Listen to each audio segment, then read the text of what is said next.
आज हम बात करेंगे नेशनलिज्म इन इंडिया यूनिट 3 के चैप्टर 6 के बारे में। इससे पहले यूनिट 3 के 2 चैप्टर पढ़ चुके हैं, यानी चैप्टर 4 और चैप्टर 5 को हम पढ़ चुके हैं। आज हम पढ़ रहे हैं चैप्टर 6 और यहाँ इसके बाद हमारी यूनिट 3 जो है वो ख़त्म हो जाएगी। चैप्टर 6 हमारा है सोशलिस्ट अल्टरनेटिव्स। सोशलिस्ट अल्टरनेटिव्स कौन थे, इनको समझेंगे हम इस चैप्टर में। इंस्टा पे आप मुझे फॉलो कर सकते हो, आपकी कोई क्वेरी या क्वेश्चन है तो यहाँ पर आप मुझसे पूछ सकते हो। यूज़र नेम आपके सामने है। टेलीग्राम पे जाके आप ग्रुप को जरूर ज्वाइन करें, @एकलव्य स्नातक 1 के नाम से ग्रुप है। यहाँ पर जिन बच्चों को वीडियो की नोटिफिकेशन नहीं आती है तो यहाँ से वीडियो को देख सकते हैं, प्लस वेबसाइट के हमारे जो नोट्स है वो आप पढ़ सकते हो यहाँ पर। चलिए स्टार्ट करते हैं। The revolutionary extremist. देखिए अब एक्सट्रीमिनिस्ट कौन थे, सबसे पहले आप ये समझिए। एक्सट्रीमिनिस्ट थे चरमपंथी, हिंदी में कहते हैं इसे चरमपंथी। चरमपंथी कौन थे, ये क्यों आए? सबसे पहले देखिए, हमने लास्ट वीडियोस में क्या पढ़ा था कि भाई 1885 के अंदर अपनी बात रखने के लिए भारतीय राष्ट्रीय कांग्रेस का स्थापना की गई थी। भारतीय राष्ट्रीय कांग्रेस बनी थी। दादा भाई नौरोजी और ये सब जो थे वो इस पार्टी के अंदर थे, भारतीय राष्ट्रीय कांग्रेस में। तो भारतीय राष्ट्रीय कांग्रेस में जब सब इसके सदस्य बन गए अंग्रेजों को जवाब देने के लिए, तो हुआ क्या, देखिए कुछ सालों तक क्या हुआ कि जो ये सब जो भारतीय राष्ट्रीय कांग्रेस थे ये संधि, वार्ता, इन सब चीज़ों पे डिपेंड थे। ठीक है, यानी अपनी बात ये नरम तरीके से रखने वाले व्यक्ति थे, या फिर आप कह सकते हो कि ये नरम दल के व्यक्ति थे। अपनी बातों को विनम्रता से, आंदोलनपूर्ण तरीके से, या फिर इनके सामने व्यवहार इनका जो था वो बिल्कुल लचीला था। ऐसे व्यवहार वाले व्यक्ति थे ये। तो हुआ क्या, जब 1895 तक देखिए लोगों ने जो लीडर थे उन्होंने देखा कि 1895 तक भारतीय राष्ट्रीय कांग्रेस जो है वो बिल्कुल लचीला स्वभाव रखे हुए है, यानी उनका स्वभाव बिल्कुल विनम्रतापूर्ण है अंग्रेजों के विरुद्ध। तो इसके बाद एक नई विचारधारा का जन्म होने लगा जिसको नाम दिया गया एक्सट्रीमिनिस्ट का। एक्सट्रीमिनिस्ट यानी चरमपंथी। चरमपंथी कह सकते हो आप इसको, गरम दल कह सकते हो आप इसको। ठीक है, जो अपनी बातों को अ, हिंसा के तरीके से कह सकते हो या फिर गुस्से के तरीके से रखने वाला ग्रुप था ये। यानी इन्होंने क्या कहा, ये जो एक्सट्रीमिनिस्ट थे, जो चरमपंथी व्यक्ति थे, इन्होंने कहा देखिए जो आज़ादी है वो हमें मांगने से नहीं मिलेगी, हमें आज़ादी को छीनना होगा। हमें हमारे अधिकारों को किस प्रकार से लेना है वो हमें छीन कर लेने होंगे, ना कि मांग कर लेने होंगे। ये वो व्यक्ति थे एक्सट्रीमिनिस्ट। यहाँ से चरमपंथियों का, चरमपंथी दल की शुरुआत होती है। और अगर हम चरमपंथी युग की बात करें तो 1905 से लेकर 1916 के बीच में चरमपंथी दल अपने चरम पर था। ठीक है, इस दौरान चरमपंथी दल को जब ज़्यादातर महत्वता दी जाती है। तो चरमपंथी व्यक्तियों ने क्या कहा कि जो हमारे अधिकार है वो हमें पूछ करके या मांग करके नहीं लेने हैं, वो हमें छीन करके लेने हैं। ठीक है, यानी अंग्रेजों के साथ हमें विनम्र व्यवहार ना रखते हुए उनसे अपना अधिकार हमें छीनना होगा। Extremist leaders wanted to respond to violence with violence. और जो जो भी इसके लीडर्स थे, जो इसके नेता थे, बाल गंगाधर तिलक, लाला लाजपत राय, ठीक है, ये सब इनके लीडर थे। जिन्होंने क्या कहा, जिन्होंने कहा देखिए अब हमें हिंसा का जवाब हिंसा से देना होगा। गांधी जी हमारे कहते थे कि हिंसा का जवाब हिंसा से कभी नहीं देना, हिंसा से हमें बचकर रहना है। ठीक है, हमें युद्ध नहीं छेड़ना, मिलिट्री का प्रयोग, ये सब चीज़ें हमें बचनी, इन सब चीज़ों से हमें बचना है, आंदोलन करने हैं। लेकिन जो एक्सट्रीमिस्ट्स थे, जो चरमपंथी थे, वो कहते थे कि हमें हिंसा का जवाब हिंसा से देना होगा। ठीक है, आज़ादी मांग कर नहीं मिलेगी, छीन कर मिलेगी। अधिकार हमें हमारे छीनने होंगे, अधिकार हमें मांग कर नहीं मिलेंगे। तो ये सब चीज़ें बोलते थे चरमपंथी नेता जो थे, एक्सट्रीमिस्ट जिसे हम कहते हैं। उन्होंने लिबरलिज्म का यानी उदारवाद का विरोध किया था। अब उदारवादी कौन थे? उदारवादी वही नरमपंथी जो थे, नरमपंथी दल के जो व्यक्ति थे, नेता थे, वो सभी उदारवादी थे। यानी इनका इन्होंने विरोध किया था। एक्सट्रीमिस्ट यानी चरमपंथी नेताओं ने उदारवादी नेताओं का विरोध किया, उदारवादी दल का विरोध किया। इन्होंने कहा आज़ादी हमें मांग कर नहीं छीन कर मिलेगी। अब ये जो ग्रुप था एक्सट्रीमिस्ट, जो एक्सट्रीमिस्ट जो लोग थे, ये जो आइडियोलॉजी थी, ये विचारधारा जो थी, ये क्यों जन्मी, ये क्यों आई? तो इसके पीछे रीजंस थे काफ़ी सारे। इसको ये विचारधारा पैदा होने के जो रीजंस थे वो थे, देखिए, excessive land tax on Indian farmer. Bharat के जो किसान थे, भारत के जो पीजेंट्स थे, उनके ऊपर क्या हुआ, ब्रिटिश सरकार द्वारा भूमि कर लगा दी गई, यानी अधिक भूमि कर लगा दी गए। इतना भूमि कर लगा दिया था कि भारतीय किसान जो है वो दिन प्रतिदिन मरता जा रहा था। दबता जा रहा था, जिसकी वजह से जो है ये ऐसी आइडियोलॉजी जो है विकसित हुई। यानी जब भी आप किसी व्यक्ति को दबाओगे तो एक समय आएगा कि वो आपसे दबता रहेगा, लेकिन एक समय ऐसा भी आएगा कि फिर वो आपको पलटकर ऐसा जवाब देगा कि आप पलटकर वो ऐसा काम करेगा कि आपको उम्मीद भी नहीं होगी। तो यही थी एक्सट्रीमिस्ट आइडियोलॉजी, विचारधारा यही थी।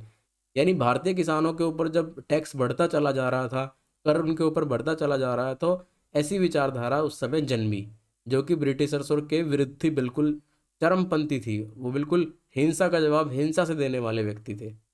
उसके बाद था एक्सप्लॉयटेशन ऑफ इंडियन वर्कर। जो भी इंडियन वर्कर्स थे, जो मजदूर वर्ग था भारत का, उस पर भी ब्रिटिश सरकार अत्याचार करती जा रही थी। यानी कि उनके काम के जो वेतन था, मानदेय था, तो जो उनका वो उनको प्रॉपर नहीं मिलता था। जितना उससे काम लेते थे उतना उतना जो उनका वेतन मिलना चाहिए वो उनको नहीं देते थे। जॉब की सिक्योरिटी नहीं थी, ठीक है। और चिकित्सा की दृष्टि से उनकी उनके लिए कोई बेनिफिट नहीं था। जो भी वर्कर थे, इंडियन वर्कर, इनको दबाया जाता था, ठीक है। दबाव में इनसे काम कराया जाता था। इनका जो है भरपूर शोषण जो है वो कर रही थी ब्रिटिश सरकार। तो ये एक बहुत बड़ा रीज़न था एक्सट्रीमिस्ट का उदय होने में। उसके बाद फेलियर ऑफ लिबरल कांग्रेस, यानी उदारवादी कांग्रेस का फेल रहना।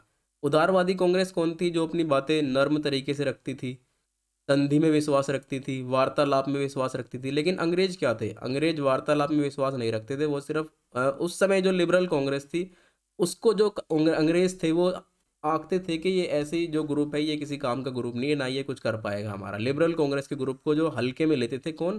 ब्रिटिश सरकार। तो ये इनका फेलियर था, इनका उदारवादियों का जो फेलियर था।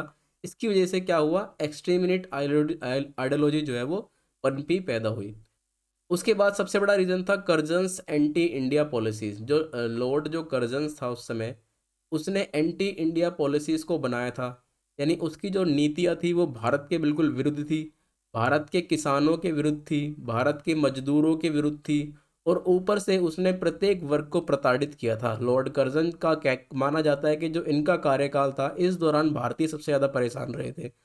और बंगाल विभाजन भी लॉर्ड कर्जन के द्वारा ही किया गया था। हिंदू मुस्लिम जो एकता जो खराब करने का जो काम था वो भी इनके द्वारा किया गया था। तो जो एंटी इंडिया पॉलिसीज इसके द्वारा चलाई जा रही थी, इसको देखते हुए भी जो है चरमपंथी विचारधारा पनपी थी। चरमपंथी विचारधारा जो है वो उभरी थी। और एक बहुत बड़ा रीज़न था 1896 से 1900 के बीच में भारत में एक भयंकर अकाल पड़ा था, जिसकी वजह से लगभग 9 मिलियन पीपलों की डेथ हो गई थी। यानी लगभग 9 मिलियन पीपल मर गए थे। इसके साथ साथ भारत की आर्थिक स्थिति भी जो है इस दौरान काफ़ी ख़राब हो गई थी, जिसका जो है ब्रिटिश सरकार ने फ़ायदा उठाया था। और ब्रिटिश सरकार ने बिल्कुल भी इंडियन पीपल्स को सपोर्ट ना करते हुए उन्होंने हमेशा अपना फ़ायदा देखा। पूंजीपतियों के साथ मिलकर उन्होंने भारत को लूटा, जिसकी वजह से क्या हुआ? ये जो चरमपंथी दल था उसको उसका उदय हुआ। इसके बाद 1904 में देखिए क्या हुआ था। 1904 में जब ब्रिटिशर्स के खिलाफ बाल गंगाधर तिलक जैसे व्यक्तियों ने आवाज़ उठानी स्टार्ट कर दी थी, तो इन्होंने क्या करा? उनकी आवाज़ों को दबाना स्टार्ट कर दिया, ठीक है। इनकी पत्रिकाओं को दबाना स्टार्ट कर दिया। तो जब इन्होंने देखा कि अब भारत जो है खुले तरीके से विरोध कर रहा है, अब वो संधि में या वार्तालाप में विश्वास नहीं रख रहा, तो इन्होंने क्या करा? प्रेस जो थी, भारतीय प्रेस जो थी, भारतीय पत्रकारिता थी, उस पर बैन लगा दिया कि अब पत्रकारिता भारत की नहीं होगी। यानी उसकी जो फ्रीडम थी वो छीन ली। फिर 1905 में उन्होंने क्या कर दिया? बंगाल विभाजन कर दिया। तो ये सभी चीज़ें भारत के विरुद्ध होती चली जा रही थी। और जो लिबरल कांग्रेस थी, यानी उदारवादी जो कांग्रेस थी, वो कुछ नहीं कर पा रही थी। तो फिर क्या हुआ? फिर हुआ एक्सट्रीमिस्ट का उदय। फिर इन्होंने अपने तरीके से जो है आगे ब्रिटिशर से लड़ाई लड़ी। अब जो मेन लीडर थे एक्सट्रीमिस्ट्स के, वो कौन थे? यानी चरमपंथी जो लीडर थे वो थे बाल गंगाधर तिलक, जिन्होंने लिबरल कांग्रेस का विरोध किया, यानी उदारवादी कांग्रेस का उन्होंने विरोध किया। He told the Congress session that it is a holiday part. इन्होंने ये तक कह डाला था कि जब जो कांग्रेस के अधिवेशन होते हैं, ठीक है, जो कांग्रेस के अधिवेशन होते हैं वो एक हॉलीडे है, यानी कि वो पिकनिक मनाने के लिए करते हैं, ना कि भारतीयों के लिए, भारतीयों को आज़ादी दिलाने के लिए, या भारतीय मजदूर वर्ग या किसान वर्ग के बारे में कोई काम करते हैं। ये कहा किसने? बाल गंगाधर तिलक ने। With this he said that the people of who join this party are sycophants. यानी कि उन्होंने ये तक कह डाला कि जो भी इस पार्टी से जुड़ा हुआ है, यानी भारतीय कांग्रेस से जो जुड़ा हुआ है, वो सब अ, चापलूस कह सकते हो आप, इस शब्द का जो मन होता है अर्थ होता है वो होता है चापलूस। यानी इन्होंने कहा कि चापलूस टाइप के जो व्यक्ति है वो इस पार्टी से जुड़े हुए हैं, वो भारत के लिए कभी कुछ कर ही नहीं सकते, इनका कहने का मतलब ये था। In the earlier 20th century, the militants had received a favorable political atmosphere। और जब ये 19वीं शताब्दी जब चल रही थी, तो उस दौरान जब ये सब कुछ हुआ, ये सब कुछ देखा गया कि किस प्रकार से भारत विरोधी काम हो रहे हैं, तो जो इनको जो महत्वता थी, यानी चरमपंथियों की जो जो महत्वता थी, वो इन्हें मिलने लगी थी भारतीयों के द्वारा। Apart from Tilak, the extremist leader were Lala Lajpat Rai, Aurobindo Ghosh, Bipin Chandra Pal. और जो एक्सट्रीमिस्ट लीडर थे उस समय के, वो कौन थे? वो थे बाल गंगाधर तिलक तो थे ही, उनके साथ साथ थे लाला लाजपत राय, अरविंद घोष, विपिन चंद्रपाल। आपने नाम सुना होगा, लाल बाल पाल। ठीक है, लास्ट वीडियो में मैंने आपको बताया भी था, जिन्होंने, जब बंगाल विभाजन हुआ था, ठीक है, बंगाल विभाजन के दौरान इन तीनों ने मिलकर ही कड़ी आवाज़ उठाई थी और स्वदेशी मूवमेंट्स को इन्होंने सक्सेसफुल बनाया था, जिससे कि ब्रिटिश सरकार को पहली बार ये पता चला था कि अब भारतीयों के अंदर दम है और भारतीय जो है वो कड़े तरीके से विरोध करेंगे। जिससे क्या हुआ था, बंगाल विभाजन को वापस ले लिया गया था। ठीक है, तो यहाँ से पता चल गया था कि जो चरमपंथी जो है, ये चरमपंथी नेता जो है वो भारत की आज़ादी को किस तरीके से देखते हैं और भारत को किस प्रकार से ये आगे लेकर जाएंगे। तो ये थे एक्सट्रीमिस्ट। कौन थे ये एक्सट्रीमिस्ट? यानी चरमपंथी दल। आगे चलकर चरमपंथियों में के साथ शामिल हुए थे भगत सिंह का, आपने नाम सुना होगा, वो भी गरम दल के व्यक्तित्व थे। तो ये सभी रहे कौन से हमारे एक्सट्रीमिस्ट लीडर। तो यहाँ पर हमने डिटेल से स्टडी करा किसको, एक्सट्रीमिस्ट कौन थे, एक्सट्रीमिस्ट लीडर कौन कौन थे और इन एक्सट्रीमिस्ट का उदय क्यों हुआ। इसके बाद हम बात करते हैं इसके अंदर द कांग्रेस सोशलिस्ट्स की। यानी कि इसके बाद आई बारी कांग्रेस सोशलिस्ट यानी समाजवादी कांग्रेस। समाजवादी कांग्रेस की स्थापना क्यों गई थी? इसको स्टैब्लिश किया गया था 1934 में। 1934 में जो है वो समाजवादी पार्टी जो है वो बनाई गई थी। सर्वप्रथम पहले इसको बिहार में बनाया गया था, किनके द्वारा? जयप्रकाश नारायण, फूलन प्रसाद वर्मा और इनके साथ इनके काफ़ी साथी थे। इन्होंने इस समाजवादी पार्टी की स्थापना की थी बिहार में 1931 में। इसके बाद इसकी इसकी जो इसको स्टैब्लिश जो आगे किया गया आगे जाके, वो गया 1934 में पॉलिटिकल पार्टी के रूप में। ठीक है, अब ये जो सोशलिस्ट आइडियोलॉजी थी, ये सर्वप्रथम किसने दी थी? सर्वप्रथम इसका जो समर्थन जो किया था वो जवाहरलाल नेहरू ने भी किया था और सुभाष चंद्र बोस ने भी किया था। अब जो समाजवादी पार्टी थी, ये क्यों बनाई गई थी? इसका क्या उद्देश्य था? देखिए, समाजवादी पार्टी क्या थी, कांग्रेस के अंदर मतभेद हो गए थे। जो कांग्रेस पार्टी थी इसके अंदर मतभेद हुए। मतभेद होने के बाद इन्होंने दोहरी नागरिकता का जो रूल था वो खत्म कर दिया। इन्होंने कहा या तो आपको कांग्रेस में रहना होगा या फिर आप देखिए आप क्या करना है। उसके बाद जिसकी विचारधारा ऐसी थी कि वो जो पूंजीपतियों का विरोध करने वाले थे, ठीक है ना, तो उन्होंने समाजवादी पार्टी की विचारधारा को रखा था। सर्वप्रथम इसको प्रेरित किया था किसने? जवाहरलाल नेहरू ने और सुभाष चंद्र बोस ने। और इसको जो पार्टी ने बनाया था वो बनाया था जयप्रकाश नारायण, फूलन प्रसाद, इन्होंने जो है इस पार्टी को बनाया था। अब इनका जो काम क्या था? There was aim to achieve self rule in socialist manner. इन्होंने कहा देखिए, अपने तरीके से हमें अपने अधिकार प्राप्त करने होंगे और अपने तरीके से रूल हमें चलाना होगा। समाजवादी पार्टी का ये कहना था, समाजवादी तरीके से। The platform of the Indian National Congress and then the establishment of socialism. और जो इंडियन नेशनल कांग्रेस का है, इसके प्लेटफॉर्म पर इन्होंने कहा कि समाजवाद का हमें समाजवाद का समर्थन करना चाहिए, समाजवाद की स्थापना भारत के अंदर हमें करनी चाहिए। समाजवाद का बेसिकली काम क्या था? समाजवाद का काम था कि प्रत्येक जो मजदूर वर्ग है, ठीक है, किसान वर्ग है, इनको सब कुछ समान रूप से प्राप्त हो, वेतन इनको समान रूप से प्राप्त हो, व्यवहार इनके साथ समान हो। ठीक है, समाजवाद का काम था कि प्रत्येक जो सोसाइटी है समाज के अंदर, वो इक्वल चीज़ों को प्राप्त करे, यानी समान रूप से उनके साथ व्यवहार होना चाहिए। पूंजीपतियों का इन्होंने विरोध किया था। ठीक है, तो ये काम था समाजवाद का।